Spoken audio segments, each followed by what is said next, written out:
Olá pessoal, eu sou Flávio Thaís do canal História da Verdade. Antes de começar, deixa o like, porque o like é muito importante para a seção do conteúdo, a plataforma do YouTube. Quem gostar, compartilhe o vídeo. E vamos falar hoje sobre uma acusação, aliás, sobre uma ameaça de Frederic Wassef, né? Que é o advogado do clã Bolsonaro, né? É o chamado anjo, foi o chamado anjo que escondeu o Queiroz por um ano no seu sítio, né? E depois disse que o Queiroz tinha invadido o seu sítio por um ano e ele não sabia. Ó dó, né? Ele não sabia que há um ano Queiroz estava fazendo churrasco no sítio dele, né? Já começa a credibilidade aí. Ele tem 19 processos, eu vou deixar linkado aí alguns processos que ele tem, inclusive de desvio de verbas, né? Ele faz uma ameaça a jornalista do jornal UOL, né, Juliana Del Piccolo, que está fazendo fez uma série de matérias que girou um documentário, A Vida Secreta de Jair Bolsonaro, como ele enriqueceu ilicitamente através de rachadinhas, né, de esquemas que ele fez durante sua vida toda de parlamentar, e seus filhos também, que levaram a família a possuir um patrimônio aproximado de 15 milhões de reais. Né, um patrimônio incompatível com os ganhos parlamentares de toda a família, né, e que ninguém sabe como ele ficou rico, somente a corrupção que sabe. Né? E aí o advogado, né, manda uma mensagem para o WhatsApp da jornalista, fazendo, escrevendo o seguinte texto, né? Faça lá, aqui, faça o que você fez aqui no seu trabalho para ver o que o sistema político que você tanto ama faria com você. Lá na China você desapareceria ou nem iriam encontrar seu corpo. Né? Eles têm uma verborragia muito própria deles, né? Muita pobreza intelectual. Durante o texto aqui eles vão falar da China, da Venezuela, é só o que eles sabem falar. Né? O mundo tem 185 ou 186 países estabelecidos na ONU, mas eles conhecem só esses países aí, né? Esses pequenos países, né? Se o país se tornou socialista ou progressista, para ele já é comunista, né? Os Estados Unidos é comunista, né? Nos Estados Unidos nunca existiu comunismo, né? A última vez que um candidato comunista foi candidato foi Angela Davis, no comecinho dos anos 80, ela teve menos de 100 mil votos, tá? Nos Estados Unidos, eles apagaram o comunismo com marcatismo, né, de uma forma sistemática e quase que dolorosa. Para eles é quase o diabo lá, porque a cultura, a desculturação norte-americana impôs isso. Tanto que quase 50% dos norte-americanos não querem tomar vacina sobre as ameaças que vêm da internet. Né? Um povo também, como o brasileiro, tem muito problema. Né? É um povo que muita gente acredita que a Terra é plana. Né? Então, eles têm problemas seríssimos com o sistema de educação, que é um sistema que é feito para deseducar, justamente para se garantir o status quo. Queria te entrevistar. Você é socialista? Ele não sabe o que é socialismo. Né? Socialismo é um sistema transitório para o comunismo que toma todos os meios de produção dos capitalistas que produzem meios de produção, né, e socializam para direito de todos. Né? É uma fase de transição para o comunismo. É daquelas comunistas, ele já entra, é daquelas comunistas gaúchas, ele nem sabe o que é socialismo, que dirá comunismo. Comunismo é o fim do Estado. Comunismo é a forma mais democrática que existe, é o fim do Estado, né? Porque o socialismo levaria a partilha dos meios de produção de acordo com o trabalho da classe trabalhadora e quando chegasse ao comunismo, que é o Estado sem Estado, que é o fim do Estado, é a superação do Estado, né? As pessoas partilhariam dos bens produzidos naturalmente, através de comunas, né, que controlariam o sistema de repartição. Você acredita mesmo que esse sistema político é bom para as pessoas? Ele nem sabe, porque ele não conhece. Como é que ele vai saber? Ele nunca leu nem o Manifesto Comunista, tem 30 páginas. Por que você não realiza seu sonho comunista? Aí começa o típico bolsomínio, né? Idiotizado, ignorantizado, boçal, né?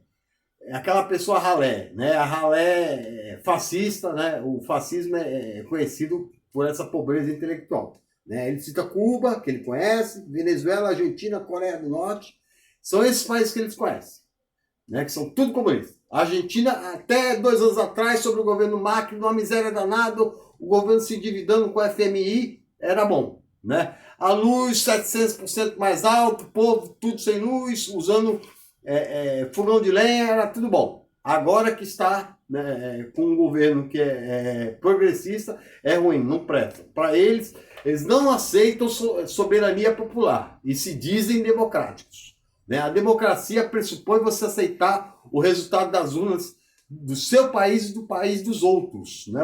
O problema dos outros é problema dos outros, não é problema seu. Tá? Cuba é comunista porque Cuba o povo permite. Se o povo não permitisse, o regime já tinha caído. Aqui a ditadura durou enquanto o povo suportou. Quando o povo não suportou mais, foi às ruas. Até que o regime caísse de podre, como caiu em 1985. Por que você não se muda para a China comunista e vai tentar exercer sua profissão lá? Eles falam tanto da China, por que eles não rompem diplomaticamente e economicamente com a China? Para ver o resultado. Não é? Porque nós dependemos 30%, de 30% a 40% da balança comercial positiva brasileira da China. Rompe, pô! Não gosta do sistema, não é contra o sistema. Não rompeu com a Venezuela, rompe com a China. Não são machos. Né? Não rompe, porque no outro dia o sistema do agronegócio expulsaria essa família do poder. Que é o que está sustentando eles. É o agronegócio de exportação que não gera receita nenhuma para o erário público. Só para eles mesmos. E por que toma vacina com componente chinês? Né? Toma cloroquina. Ou usa ozônio. Né? Ou ivermectina, azitromicina, né? Não tome vacina, porque é a maioria de componentes chineses. Vá ver o que é maravilhoso sistema político que tanto você ama e faria com você. Lá na China você iria desaparecer e nem iriam encontrar seu corpo. Não iriam encontrar de um bandido. Advogado de bandido, na China não tem advogado de bandido. Né? Nos Estados Unidos, um advogado como ele, né, que esconde criminoso como o Queiroz, né, estaria preso por cumplicidade criminosa. Né? Aqui ele está solto porque ele tem as costas largas com a presidência da República. Mas ele tem uma série de BOs, uma capivara nas costas dele, né? E ele fica pagando uma de bom moço, de gatinho, de bonzinho. Né? Você tem a mesma obsessão com aqueles da esquerda que desviaram bilhões através de esquemas fraudulentos? Né? A esquerda que ele tanto fala foi a esquerda que trouxe o ProUni, a transposição do Rio São Francisco, 18 universidades federais, 400 polos técnicos federais e agrícolas, que trouxe Minha Casa Minha Vida, que trouxe Luz para Todos, que trouxe Bolsa Família, que trouxe Bolsa Escola, que trouxe ProUni, Reúne, Ciências Sem Fronteiras, que trouxe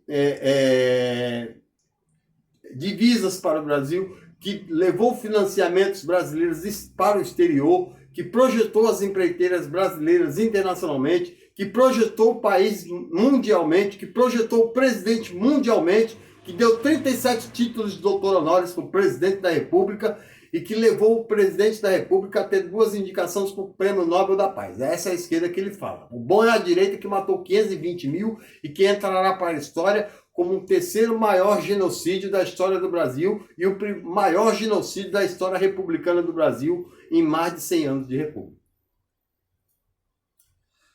A parte do seu amor ao comunismo vai continuar atendendo aos seus pedidos da sua parceira, Chafa, ele chama de Chafa, né, chefe? É Chafa, né, que é a superior hierárquica da jornalista. Ou é muito amor por ela? Vocês estão namorando com coisa que ela não tem direito de ganhar para fazer as reportagens. Ele ganha para defender bandido, porque ela não pode ganhar para fazer reportagens. né? E a mesma retórica cabe a ele, né?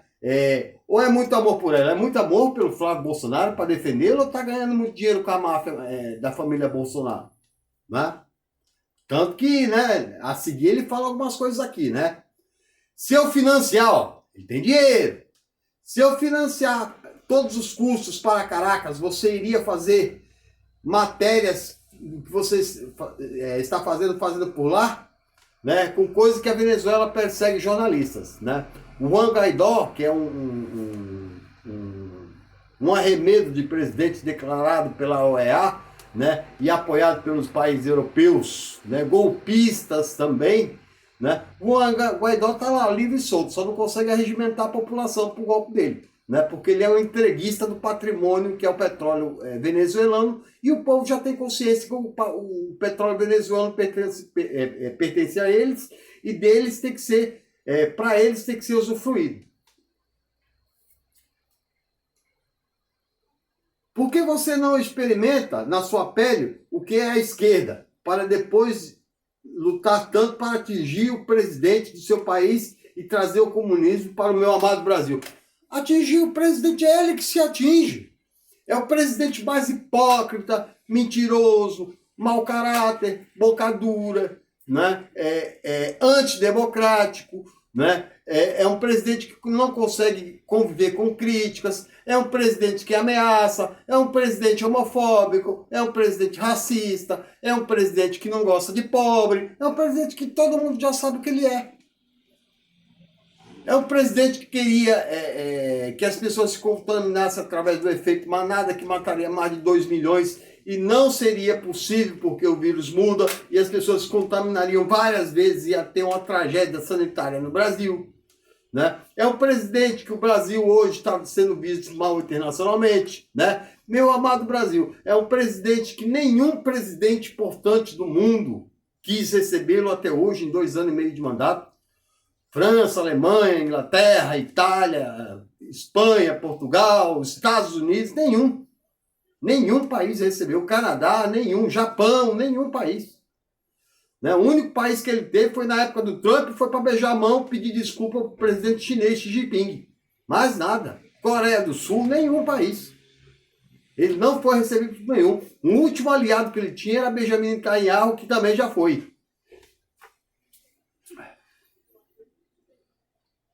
Você é inimiga da pátria e do Brasil. Essa frase inimiga da pátria e do Brasil é uma frase da época da ditadura militar. Ou ame ou deixo.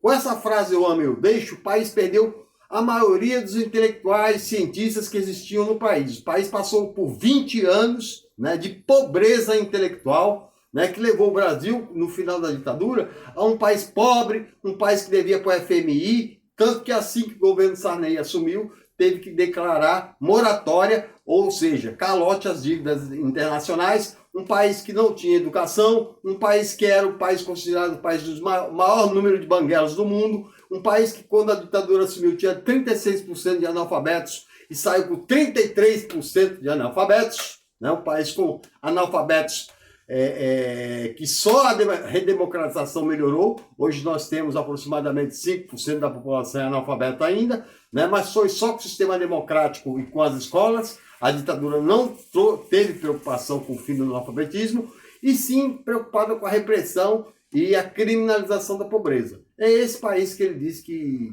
tanto ama, que é o país democrático, que as democracias, né, que os capitalismos deu certo no mundo todo. O capitalismo deu certo nos Estados Unidos, 100 milhões de pobres e 40 milhões abaixo da linha da pobreza, do país mais rico do mundo, né? 119 milhões em estado de insegurança alimentar no Brasil, 19 milhões passando fome, né? Países no mundo afora capitalistas com pessoas passando fome, né? A Espanha tem 50% da sua população jovem desempregada, né? Países, o capitalismo levou hoje a 29 pessoas a deter 3,6 bilhões, mais dinheiro do que 3,6 bilhões de pessoas, né? O capitalismo que domina o mundo leva 6 milhões de crianças a morrerem de fome e de sede por ano no mundo, né? 24 pessoas por dia morrem de fome no mundo, vítimas do capitalismo, que é o sistema financeiro mundial que domina.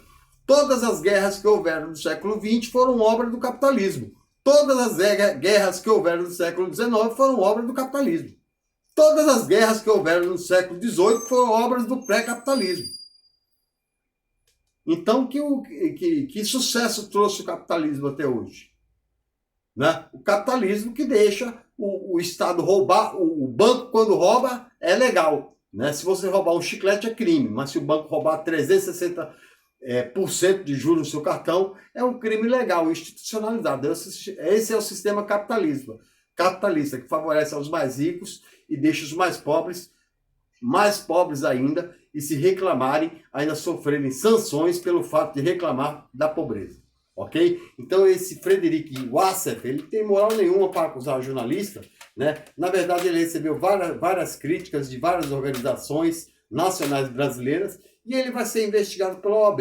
Espero que ele tenha a OAB dele suspensa, que na minha opinião ele não deveria nem ser advogado. Advogado que, como ele, né, que ameaça uma jornalista porque faz um documentário e ele não tem como provar e fica ameaçando, né, não tem como processá-la e fica ameaçando, né, não é um advogado, é um porta de cadeia, é um vassalo, é um aprendiz de ditador, né, mas advogado realmente ele não é. Se ele fosse advogado, ele procurava um caminho legal, que é o caminho democrático da justiça, ok? Essa foi a minha participação, até a próxima.